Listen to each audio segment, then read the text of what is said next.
Brain food নামে খাবারের একটা তালিকা আছে যে খাবারগুলো আমাদের ব্রেইনের জন্য অনেক বেশি ভালো এবং আমাদের ব্রেইনকে আরও সতেজ সচল এবং সক্ষম রাখতে এই খাবারগুলোর ভূমিকা অনেক বেশি। সুতরাং কেন তুমি তোমার এই প্রিপারেশন টাইমে এই খাবারগুলো খাবে না? তোমাকে আমি এই খাবারের লিস্টটা এখনই বলে দিচ্ছি। প্রথম যে খাবারের আইটেমটির দিকে তোমাকে খেয়াল রাখতে হবে সেটা হচ্ছে নিয়মিত পানি খাওয়া। পানি আমরা জানি যে অত্যন্ত গুরুত্বপূর্ণ একটি উপাদান। আমাদের শরীরের 70% অংশই হচ্ছে পানি দিয়ে তৈরি এবং আমাদের বিভিন্ন শারীরিক যে কর্মকাণ্ড আছে এগুলোর জন্য পানির সাপ্লাইটা থাকা অত্যন্ত দরকারি। এরপরে অয়েলি ফিশ বা তেলযুক্ত মাছ, তারপর ডিম। যদিও আমরা অনেকে ভয় পাই এবং বলা হয় যে পরীক্ষার আগে ডিম খেলে নাকি পরীক্ষার দিনও শূন্য পাবে, বাট এ ধরনের কুসংস্কারে কান দেওয়ার কোনো প্রয়োজন নেই। অত্যন্ত পুষ্টিকর একটা খাবার এবং রিসার্চে দেখা গেছে যে ব্রেনের জন্য অত্যন্ত ভালো। এরপর মিষ্টি কুমড়ার বীজ আমাদের জন্য অত্যন্ত ভালো। ব্রকলি আমাদের জন্য অত্যন্ত ভালো। এখন শীতের সিজন, এখন ব্রকলি অনেক বেশি অ্যাভেলেবল। এবং বাদাম যদি তুমি খেতে পারো নিয়মিত, খুব বেশি পরিমাণে না, মোটামুটি অল্প পরিমাণে বাদাম যদি প্রতিদিন তুমি খাও, এটা তোমার জন্য অনেক উপকারী হবে। এবং সবশেষে বলবো টমেটোরও অত্যন্ত ইম্প্যাক্ট রয়েছে আমাদের ব্রেইনে। সো কোন খাবারটা কেন কিভাবে ইম্প্যাক্ট করছে, আমার ধারণা সামনে 2 মাস পরে এইচএসসি পরীক্ষা। এই অবস্থায় তোমার সেটা না জানলেও চলছে, রিসার্চ করলে তুমি পরে জেনে নিতে পারবে। এখন তুমি পরীক্ষার কথাই ভাবো এবং এই খাবারের আইটেমগুলো কিভাবে প্রতিদিন তোমার ডায়েটের মধ্যে তুমি নিয়ে আসতে পারো সেই বিষয়টা তোমার বাবা মার সাথে কথা বলে তুমি সেট করে ফেলো।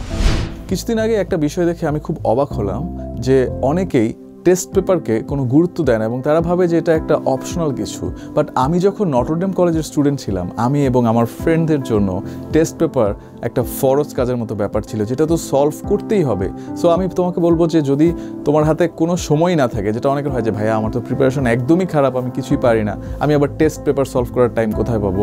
তারপরও অন্তত একটা হলেও তোমার টেস্ট পেপার সলভ করা উচিত, কেননা এটা একটা সিমিউলেশনের মতো। সো এক্সাম হলে যে 3 ঘন্টা তোমাকে বসে যা যা করতে হবে সেটাই তুমি এখন বাসায় রিক্রিয়েট করতে পারছো এবং বাসায় বসে তুমি সেই সেম এক্সপিরিয়েন্সটার জন্য নিজেকে তৈরি করতে পারছো। এবং এটা ছাড়াও যদি তুমি বড় বড় যে বোর্ডগুলো আছে, বোর্ডের টেস্ট পেপারগুলো যদি সলভ করো, তারপর যদি পরে সরকারি কলেজগুলো এবং ফাইনালি তুমি যদি ক্যান্ট পাবলিক কলেজগুলোর টেস্ট পেপার সলভ করতে পারো, তাহলে কিন্তু পরীক্ষার হলে তেমন কোনো কোয়েশ্চেন আসবে না যেটা তোমার জন্য আনকমন হবে। কেননা over the years we all know that there are certain questions and there is this pattern that is being repeated. So অবশ্যই টেস্ট পেপারকে গুরুত্ব দিও এবং আমি বলবো যে একটা হলে তো অন্তত টেস্ট পেপার সবারই সলভ করা উচিত, but try to get as many as you can done. 8 নম্বর স্ট্র্যাটেজিটি হলো exercise.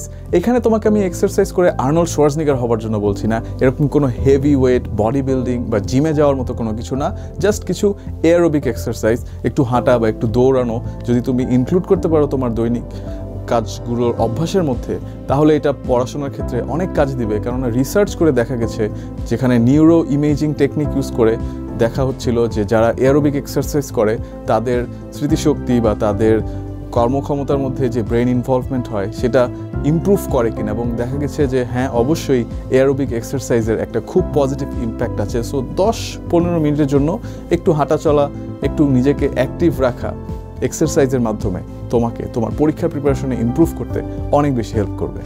And the final strategy is talk to positive people and be around positive people who support you. পরীক্ষার সময় অনেকে আছে, পাশের বাসার আন্টি বা বিভিন্ন আমাদের আত্মীয় স্বজন আছে যারা আমাদের বাবা মাকে প্যারা দেয় বা আমাদেরকে প্যারা দেয়, আমাদেরকে অনেক ধরনের নেগেটিভ কথাবার্তা বলে যে আরে তোর ফ্যামিলি থেকেও কোনোদিন A+ পায় নাই, তুই কি করবি, বা এ ধরনের বিভিন্ন ধরনের নেগেটিভ কথাবার্তা বলেন। অনেকে আছে এখনই তোমার এইচএসসি পরীক্ষা শেষ হয় নাই, তারা তোমার মাথায় বুয়েট, মেডিকেল, IB এর প্রেশার দেওয়া শুরু করে দিয়েছে, BCS এর প্রেশার দেওয়া শুরু করেছে, বিয়ে করার পর কী করবা সেই প্রেশার দেওয়া শুরু করেছে। So don't listen to this people. এবং তোমার ফ্রেন্ডদের মধ্যেও তুমি খুঁজে বের করো যারা পজিটিভ, যারা তোমাকে হেল্প করতে চায়। আমরা জানি অনেক ফ্রেন্ড আছে যে 2 চ্যাপ্টার পড়ে কিন্তু বাকিদেরকে বলে যে আমি 6 চ্যাপ্টার পড়েছি, এবং এটার কারণে সে একটা নেগেটিভ ইম্প্যাক্ট তৈরি করে বাকিদের মধ্যে, আবার অনেকে হেল্প করতে চায় না। সো এই মানুষগুলো থেকে তুমি একটু দূরে থাকো, যারা তোমাকে সাপোর্ট করে এবং যারা তোমার ড্রিমটাকে অ্যাচিভ করার জন্য, যারা তোমার এইচএসসিতে ভালো রেজাল্ট অ্যাচিভ করার জন্য তোমাকে হেল্প করতে চায়, তাদের সাথে নিয়মিত কন্ট্যাক্টে থাকো এবং নেগেটিভ মানুষজন থেকে দূরে থাকো।